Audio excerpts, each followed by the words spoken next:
Hello everyone, this is Balaji. Market வந்து எப்படி முடிஞ்சிருக்குன்னு பார்ப்போம். அதாவது வீக்லி க்ளோசிங் வந்துருக்கு. இந்த வாரத்தோட கொஞ்சம் லாங் டேர்ம் அனலைசிஸ் வந்து நான் பண்ணுறேன். எப்படியோ வாரத்துக்கு ஒரு தடவை வந்து நம்ம வீக்லி க்ளோசிங்கை பேஸ் பண்ணி அந்த short term long term trend எப்படி இருக்குன்றதை வந்து டிஸ்கஸ் பண்ணுவோம்.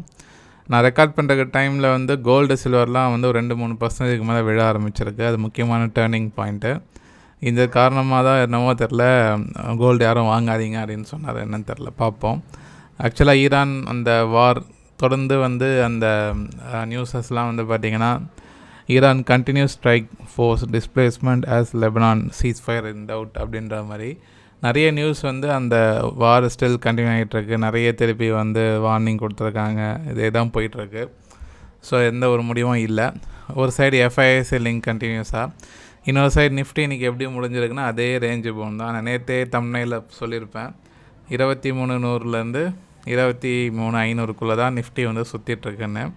இன்றைக்கோட இன்ட்ராடே ஹையே வந்து 23,500 தான். கரெக்டாக அங்கேருந்து திருப்பி வந்து ஃபால் ஆக ஆரம்பிச்சிருச்சு.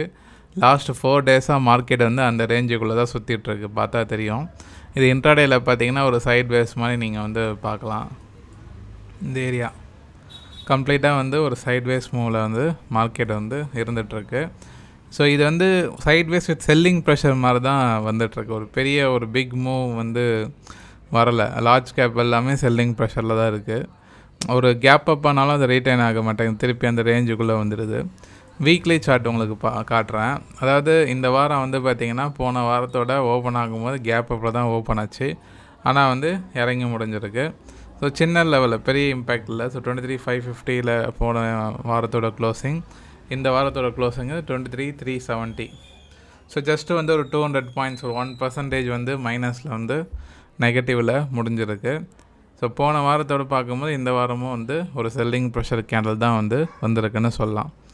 ஸோ இது வந்து லாங் டேர்ம் அந்த ட்ரெண்டில் வந்து எந்த ஒரு பெரிய ஒரு ரிவர்சலும் தெரியல. இந்த ட்ரெண்ட் லைன் ஆல்ரெடி போட்டு காமிச்சிருப்பேன். ஆல் டைம் ஹைலேருந்து நிஃப்டி வந்து தொடர்ந்து இதே சினரியோவில் தான் வந்துட்டுருக்கு. இப்போ ரிலையன்ஸ், ஹெச்டிஎஃப்சிலாம் வந்து ஒரு பெரிய ரிக்கவரி ஆகிற மாதிரி தெரியல. அதே இடத்துல பேங்க் நிஃப்டி தான் கொஞ்சம் பரவாயில்லாமல் இருந்தது. இன்றைக்கி திருப்பி அகெயின் வந்து அந்த செகண்ட் ஹாஃபில் ஒரு செல்லிங் ப்ரெஷரை தான் முடிஞ்சிருக்கு. நான் காட்டுறேன். ஸோ நிஃப்டியை பொறுத்த வரைக்கும் ஒரு பிக் சேஞ்ச் இல்லை. Weekly closing again selling pressure. அடுத்த வாரம் முக்கியமான இது இந்த சைட்வேஸ் வந்து ரொம்ப நாள் நீடிக்காது. நான் அதை நான் ஆல்ரெடி சொல்லியிருக்கேன். இதுக்கு முன்னாடி வந்து பார்த்திங்கன்னா ஒரு 6-7 டேஸ் சைட்வேஸ் போய்ட்டு ஒரு மொமெண்டம் கொடுத்தது. திருப்பி அகெயின் செல்லிங். ஸோ ஒரு தடவையும் ஹை போகும்போது இந்த ஜோன் வந்து க்ரியேட் ஆகிட்டு ஒரு டைரக்ஷன் எடுக்குது மார்க்கெட். இந்த இடத்துல பாருங்கள், ஒரு சைட்வேஸ் மாதிரி வந்துட்டு இருந்ததா, அந்த சைட்வேஸை அந்த இடத்த வந்து கிராஸ் ஆகி பிரேக் ஆகி மேலே போயிருக்கு. ஒரு சும்மா ஒரு 2-3 டேஸ் போயிட்டு திருப்பி வந்து விழுந்துருச்சு. திருப்பி அதே சினாரியோ வந்து இங்கே ரிப்பீட் ஆகிற மாதிரி இருக்குது. தெரியும் நினைக்கிறேன். ஒரு 10 நாள் சைட்வேஸு, ஒரு 2 நாள் பிரேக் அவுட்டு. அதே தான், ஒரு 10 நாள் சைட்வேஸு, 2 நாள் பிரேக் அவுட். ஒரு 4-5-6 நாள், ஒரு 5 நாள் சைட்வேஸ் வந்துருக்கு. இப்போ இன்னும் ஃபர்தராக டெவலப் ஆச்சுன்னு வச்சுக்கோங்க, திருப்பி ஹை போயிட்டு கூட இந்த ட்ரெண்ட் லைன் தொட்டுட்டு இறங்கலாம். ஸோ இப்போதைக்கு வந்து உங்களுக்கு சைட்வேஸ் வித் செல்லிங் ப்ரெஷர் தான் மார்க்கெட். ஆனால் வந்து ஒரே ஒரு முக்கியமான விஷயம், இந்த கேப் ஃபில்லிங்கை வந்து இந்த வாரம் டெஸ்ட் பண்ணியிருக்கு. ஸோ இந்த கேப்பை வந்து ஃபில் பண்ணிவிட்டு பவுன்ஸ் ஆகிருக்கு. அதனால தான் இந்த 2300 ரொம்ப முக்கியமான சப்போர்ட்டாக நான் கன்சிடர் பண்ணுறேன். இந்த இடத்த அடுத்த வாரம் பிரேக் பண்ணிச்சுன்னா ஒரு ஹியூஜ் செல்லிங் ப்ரெஷரோட மார்க்கெட் வந்து கீழே வரும். என்ன பாலாஜி இப்படி சொல்கிறீங்க அப்படின்னா, டெக்னிக்கல் என்ன சொல்லுதோ அதை நம்ம சொல்லணும். ட்ரெண்டு வந்து நான் இந்த இடத்துல கூட நான் என்ன சொல்லியிருந்தேன், மேலே போனால் லிமிட்டட் அப்சைட் தான். ஸோ ஒரு டைரக்ஷன் பாசிட்டிவாக இருக்கும். பட் வந்து resistance short term down trend வந்துட்டுருக்குல்ல, அந்த இடத்த வந்து டெஸ்ட் பண்ணிவிட்டு ஃபர்தராக விழுந்துகிட்டே இருக்கும் போது நம்ம எப்படி வந்து அப் ட்ரெண்டுன்னு சொல்ல முடியும். பட் டவுன் ட்ரெண்ட்னாலும் வேகமாக விழாது.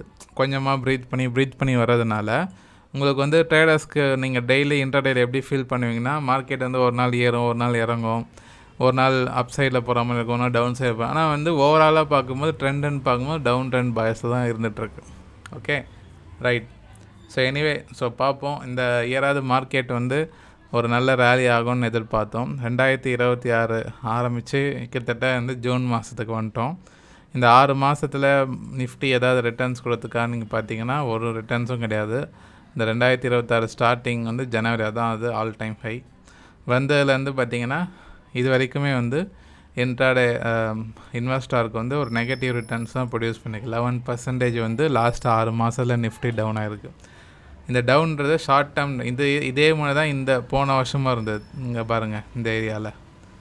ஸோ ஃபஸ்ட்டு ஒரு 6 months 7 months மார்க்கெட் டவுன் ட்ரெண்டாக இருந்தது. அடுத்த ஒரு 6 மாதம் அந்த இயர் முடியும் போது அப் ட்ரெண்டாக இருந்தது. இந்த வாட்டியும் அதே சினரி தான். ஃபஸ்ட்டு ஒரு 6 மாதம், இந்த ஜூன் மாதம் முடிஞ்சதுன்னா 6 மாதம். ஸோ அந்த ரேஞ்சு பவுண்ட் வந்து லாங் டேர்மில் ரேஞ்சு பவுண்டாக இருக்குது. ஷார்ட் டேர்மில் 6 மாதம் வந்து நிஃப்டி வந்து 11% வந்து டவுன் ஆகிட்டுருக்குன்றது வந்து ஒரு நெகட்டிவான ஒரு சினாரியாவை வந்து பார்க்கணும். ஓகே, மார்க்கெட்டை பொறுத்த வரைக்கும் நம்ம ரொம்ப பேஷன்ஸ் வந்து டெஸ்ட் பண்ணணும். ஸோ கொஞ்சம் பொறுமையாக டீல் பண்ணணும். நம்ம வந்து எல்லா ட்ரேடிங்கும் வந்து ப்ராஃபிட்டபுளாக இருக்காது உங்களுக்கு. பட் வந்து பொறுமையாக நிதானமாக எடுத்து பண்ணும்போது தான் இயர் எண்டில் டார்கெட் வச்சுக்கிங்க. ட்ரேடர்ஸாக இருந்தாலும் சரி, அந்த வருஷ கடைசியில் உங்களால் எவ்வளோ வந்து ஸ்டாக் மார்க்கெட்லேருந்து ஏர்ன் பண்ண முடியுது.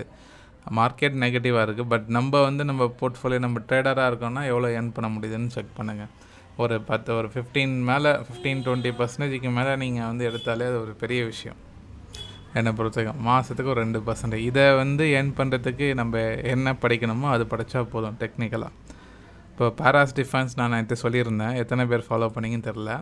இந்த ஸ்டாக் நானே ஹோல்டிங்கில் வச்சுருந்தேன்.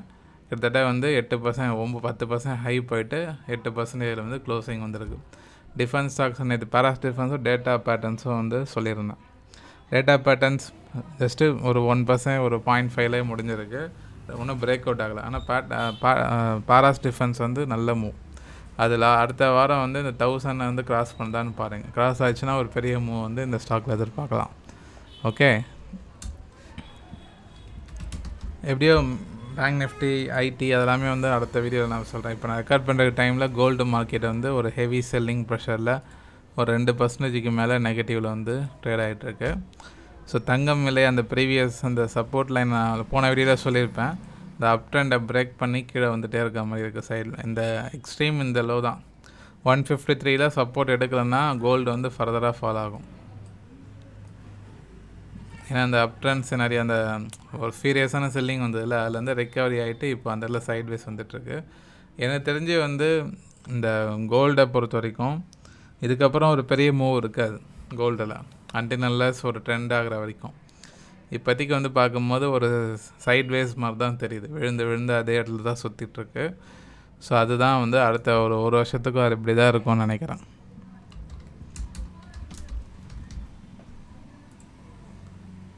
ஸோ யூஎஸ் மார்க்கெட் நான் ரெக்கார்ட் பண்ணுறக்கு டைம் 850 ஒரு செல்லிங் ப்ரெஷரில் தான் வந்து ட்ரேட் ஆகிட்டுருக்கு. இதனால் கிஃப்ட் நிஃப்டியும் வந்து மைனஸில் ட்ரேட் ஆகுது.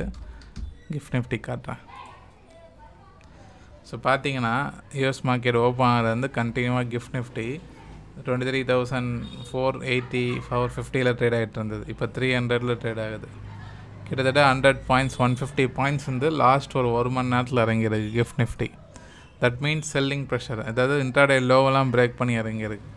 குளோபல் மார்க்கெட்டில் பார்க்கும்போது கிஃப்ட் நிஃப்டி நெகட்டிவில் தான் இருக்கும். பட் இது முடியல இன்னும். யூஎஸ் மார்க்கெட் முடியறதுக்கு நீங்கள் மிட் நைட் ஆகிடும். கிஃப்ட் நிஃப்டி எப்படி ரிஃப்ளெக்ட் ஆக போகுதுன்றது பார்த்தீங்கன்னா தெரியும். 130 பாயிண்ட் நெகட்டிவில் தான் ட்ரேட் ஆகிட்டுருக்கு. ஸோ இதே நிலைமை இருந்ததுன்னா மண்டே கேப் டவுன் தான். பட் இது வந்து சேஞ்ச் ஆகலாம். மிட் நைட் வரைக்கும் மார்க்கெட் யூஎஸ் மார்க்கெட் ரெக்கவர் ஆகலாம் கிஃப்ட் நிஃப்டி. இது எக்ஸாக்ட் சினாரியோ மண்டே எப்படி ஓப்பன் ஆக போகுது நான் சண்டே வீடியோவில் கவர் பண்ணுறேன். ஓகேவா? ஸோ கமெண்ட்ஸ்லாம் நிறைய பேர் கேட்குறீங்க, இதேமாதிரி நிறைய டவுட் கேளுங்க.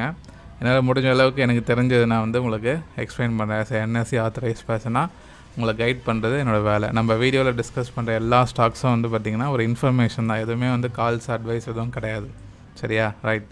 ஸோ புரிஞ்சிருக்குன்னு நினைக்கிறேன். பார்ப்போம்.